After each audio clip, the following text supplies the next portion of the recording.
So I'm online, trying to book parking for a day at Macquarie University, and it tells me $84.50. $84.50 to park for one day? Bruh. Now, I'm not going to say what I actually said out loud because this is a nice family-friendly video, but let's just say that it started with a "what the" and ended with "you've got to be kidding." Now, full disclosure, I used to work at Macquarie University. What was that, like 20 years ago now?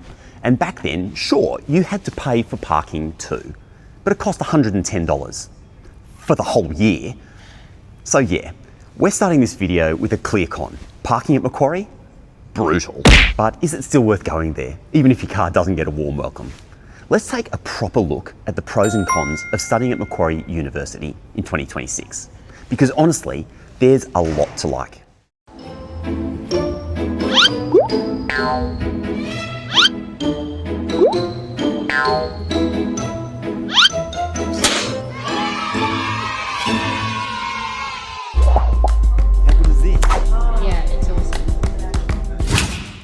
First up, the campus. Macquarie's campus is seriously impressive. It's green and modern, and it has a metro station right on site. Not near the campus, on it.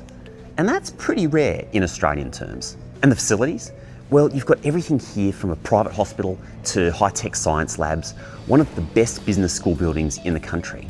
Academically, there are some big strengths too, things for which Macquarie is world famous. Macquarie is especially known for subjects like actuarial studies and applied finance, linguistics, psychology, environmental sciences, media and communications, cognitive and brain sciences, and the list goes on and on. And they've got a strong focus on new disciplines as well, in the health sciences, medicine and engineering, not to mention an increasing focus on industry connections and work integrated learning opportunities. Plus, and this matters, student satisfaction is consistently above the national average, especially when it comes to teaching and learning. But there are trade-offs, and depending on what you're into, they might matter.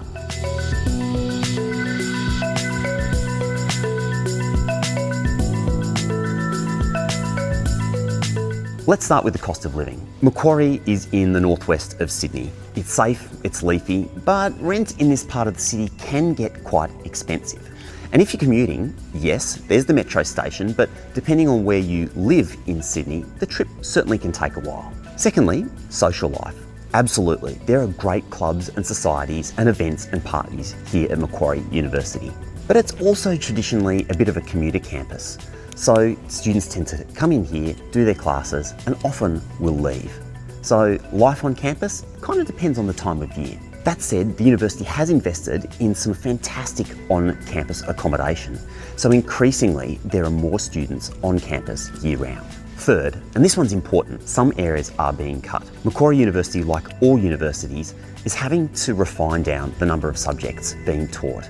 And I was really disappointed to see that, for example, the ancient history section of Macquarie University is being downsized. This was traditionally one of the great areas of strength of the humanities department at Macquarie. They're also cancelling their long-running and highly successful global leadership program, which used to be a pretty big deal, and I'm disappointed to see that happening. So, if you're into certain niche disciplines or leadership development, there might be some downsides there. Check carefully to see what's still running, and finally, yep, parking. Still salty about that one. So should you study at Macquarie University?